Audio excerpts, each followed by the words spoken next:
5वें सप्ताह में आपका स्वागत है। यह पहला मॉड्यूल है। हम देखने जा रहे हैं युग्मित ऑसिलेशन को, जिन्हें लोडेड स्प्रिंग कहते हैं। यह भी एक अच्छा मुद्दा है। हम जो कर रहे थे उसका स्टॉक लेने के लिए हमने आरंभ किया सरल ऑसिलेशन को देखते हुए, और फिर अधिक यथार्थ प्राप्त करने के लिए हमने विस्कोस डैम्पिंग के कारण प्रभाव भी जोड़ा।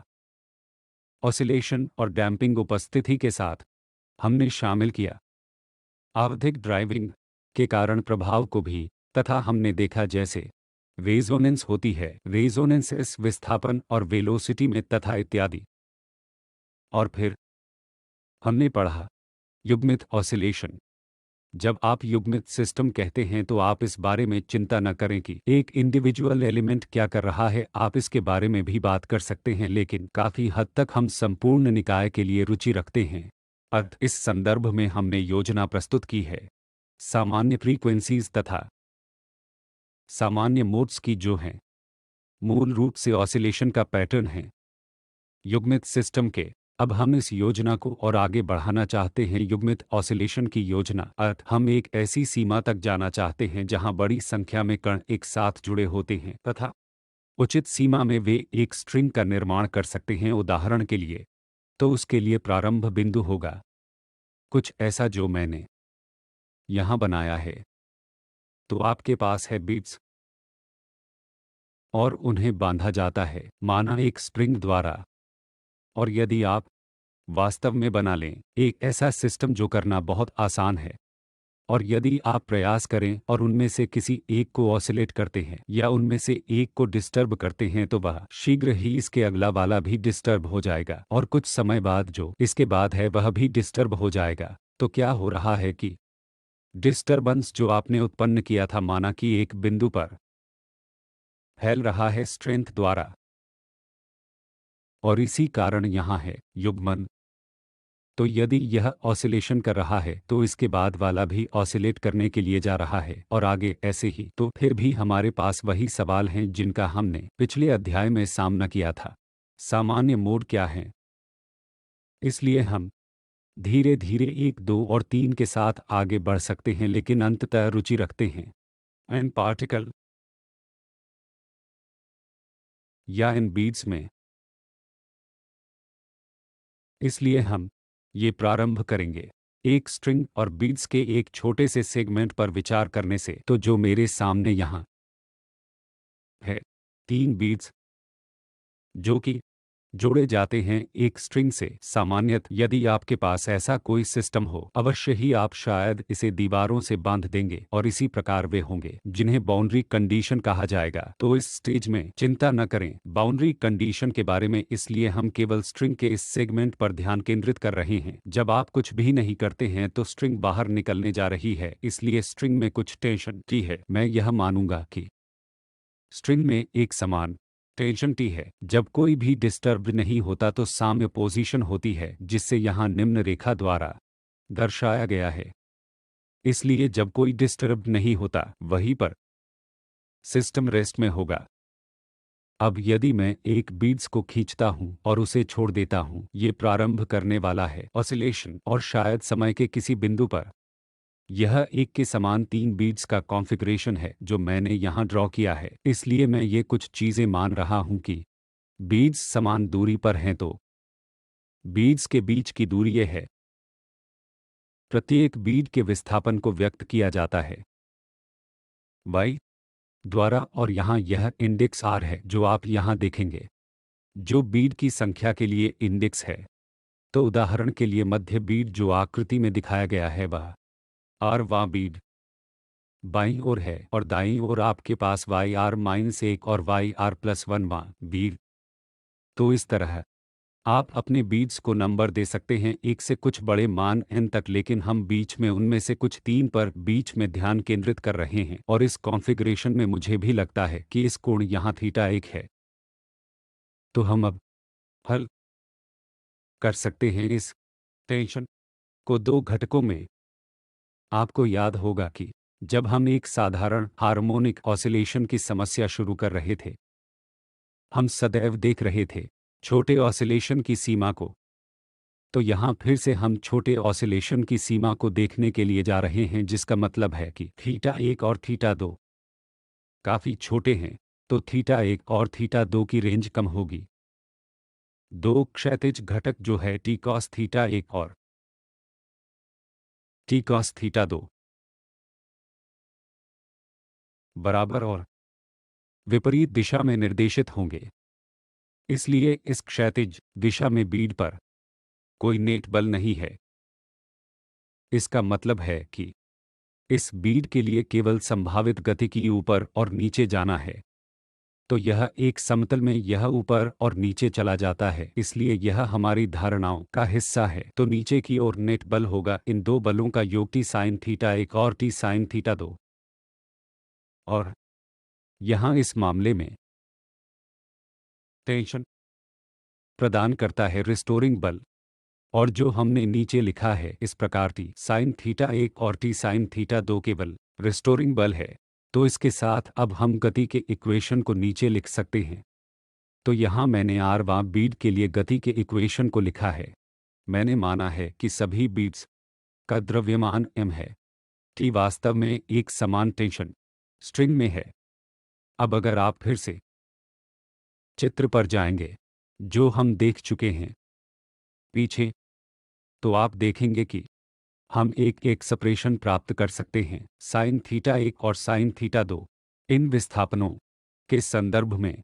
तो उदाहरण के लिए इस चित्र से यह स्पष्ट है कि साइन थीटा 1 होगा बराबर वाई आर माइनस 1 के, और थीटा की सीमा बहुत कम है थीटा 1 और थीटा 2। हम मान सकते हैं कि लिंक बहुत नहीं बदला है, तो मैं इसे इसके ही के रूप में लूंगा। इसी तरह मैं एक एक्सप्रेशन लिखता हूं साइन थीटा 2 जो होगा वाई आर प्लस 1 विभाजित ए द्वारा। अब हमें बस सब्स्टिट्यूट करने की आवश्यकता है इन दो एक्सप्रेशन को फिर से हमारे गति की इक्वेशन में, और याद रखें कि यह गति की इक्वेशन है आरवा पार्टिकल के लिए। तो अब मेरे पास गति का इक्वेशन, और अगला भाग वास्तव में इसको हल करने के लिए है। हम अपनाने जा रहे हैं इसी तरह की सामान्य तकनीक जो हमने अपनाई थी पिछले हफ्ते। मैं यह मानकर लिखूंगा कि वाई आर जो विस्थापन है आरवा पोजीशन पर समय पर निर्भर होने जा रहा है। यह होगा आर जो है एम्पलीट्यूड की पावर आई ओमेगा टी। और इसी प्रकार मैं लिख सकता हूं वाई आर माइनस 1 और वाई आर प्लस 1 के लिए इक्वेशन। अब हम सब्स्टिट्यूट करेंगे इन तीनों एक्सप्रेशन को गति के हमारे इक्वेशन में विस्थापन वापस के लिए। अगर आप ऐसा करते हैं मुझे निम्नलिखित इक्वेशन प्राप्त होगा। एक सरल अभ्यास है, मैं आपसे आग्रह करता हूं आप इसे स्वयं जांचें। इस इक्वेशन को प्राय मूल इक्वेशन कहते हैं, और आप देखेंगे कि क्यों। क्योंकि इससे हम सब कुछ काफ़ी हद तक ठीक कर सकते हैं जो हमें चाहिए। अब आइए इसकी जांच करते हैं। एक एकल बी की स्थिति के लिए वह सबसे सरल समस्या है जिसे कोई सोच सकता है। निश्चित रूप से यह सिस्टम में बिना किसी कपलिंग के होगा, परंतु लेकिन फिर भी यह एक साधारण स्थिति है जांच करने के लिए, तथा मैं मानूंगा कि इन दोनों सिरों से दूरी है, इसलिए स्ट्रिंग बंधी हैं एक कठोर दीवार पर। इस बिंदु पर वास्तव में एक बीड केवल पोजीशन 1 पर है, और यदि मैं इसे थोड़ा सा डिस्टर्बेंस प्रदान करता हूं तो यह ऊपर और नीचे ऑसिलेट करता है। तो यहाँ सीमा की स्थिति बहुत स्पष्ट है। यहाँ इस बिंदु पर जहाँ स्ट्रिंग दीवार से बंधी है यहाँ कोई ऑसिलेशन नहीं है, यह बहुत कसा हुआ है। यहाँ आर पार्टिकल की पोजीशन का इंडेक्स है, इसलिए हमारे पास केवल एक पार्टिकल है। 0 से 2 तक जाएगा और एक पार्टिकल एक स्थिति में है, 0 और 2 स्थिर हैं। तो हमने जो बाउंड्री कंडीशन लिया है वह इस तथ्य का प्रतिबिंब है क्योंकि एक शून्य है शून्य और ये दो है शून्य, मैंने निम्नलिखित इक्वेशन के साथ छोड़ दिया है। अब हम जानते हैं कि ये एक एम्पलीट्यूड है बीड पोजीशन 1 पर, और सामान्य रूप से एम्पलीट्यूड शून्य के इक्वल नहीं है, अतः एक सामान्य रूप से शून्य के बराबर नहीं है। अतः कोष्ठक में शेष क्वांटिटी शून्य के बराबर होनी चाहिए, जो है M omega square by T बराबर है शून्य के, और यह मुझे देगा एक एक्सप्रेशन ओमेगा स्क्वायर के लिए, तो यह मुझे देगा 2t बाय एम। इसलिए यहां मैंने प्राप्त की है सामान्य मोड फ्रीक्वेंसी एक एकल पार्टिकल के लिए। इसलिए सच में इसे सामान्य मोड फ्रीक्वेंसी कहना गलत है, यह मात्र फ्रीक्वेंसी है एक एकल ऑसिलेट कर रहे बीड की। अब हम चलते हैं जटिलता के अगले स्तर पर। तो हम मूल इक्वेशन को देखो, लेकिन फिर से हम लिखेंगे बाउंड्री कंडीशन। इस स्थिति में अब चलिए लिखते हैं विशिष्ट इक्वेशंस अन्य दो पोजीशन के लिए, जो है एक बीड पोजीशन 1 पर और एक बीड पोजीशन 2 पर। तो माना कि r इक्वल है 1 के। अगर मैं रखता हूं r इक्वल है 1 के और एक r को इक्वल 1 रखते हैं, इस इक्वेशन में निम्नलिखित में से एक पाने जा रहा हूं। इसलिए यह सब मैंने केवल सब्स्टिट्यूट करने के लिए किया है r के मान को यहां से इस इक्वेशन में, और मुझे मिल गई है ये इक्वेशन। अब चलो करते हैं एक इसी प्रकार का अभ्यास r इक्वल है 2 के लिए। तो बस रखते हैं r का मान इक्वल है 2 के मूल इक्वेशन में। अब यदि आपको याद है कि हमारी बाउंड्री कंडीशंस हैं ए शून्य बराबर है शून्य के और ए 3 बराबर है शून्य के, जिस स्थिति में यह टर्म चला जाएगा और यह टर्म चला जाएगा। तो अब यदि आप देखो शेष इक्वेशंस को कि हमारे पास है उसके दो इक्वेशंस और दो अज्ञात अज्ञात ए 1 और ए 2 हैं। तो अब हमें इसके लिए हल करने की ज़रूरत है। आमतौर पर मांग के रूप में है कि हमें गैर साधारण समाधान की ज़रूरत है, जिसका मतलब है कि 1 और ए 2 शून्य के इक्वल नहीं है। यदि हम ऐसा करते हैं तो हम ओमेगा स्क्वायर के दो भिन्न मान प्राप्त करने में सक्षम होने चाहिए।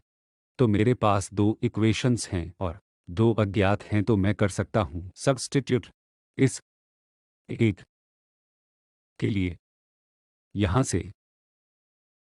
अगर मैं ऐसा करता हूं कि मैं प्राप्त करने जा रहा हूं minus M omega square by T whole square गुणा 2 बराबर है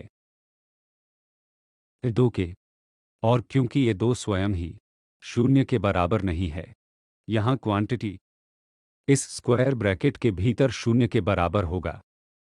अब वह क्वांटिटी जो ब्रैकेट के भीतर शून्य के बराबर है, तो यह रूप में है जैसे a square minus b square equal है शून्य के। इसलिए मैं इसे तोड़ सकता हूँ ए प्लस बी गुणा माइनस बी में, और जो मुझे निम्नलिखित इक्वेशन देता है। और इस मामले में इनमें से प्रत्येक व्यक्तिगत रूप से बराबर होगा शून्य के, जिसमें मैं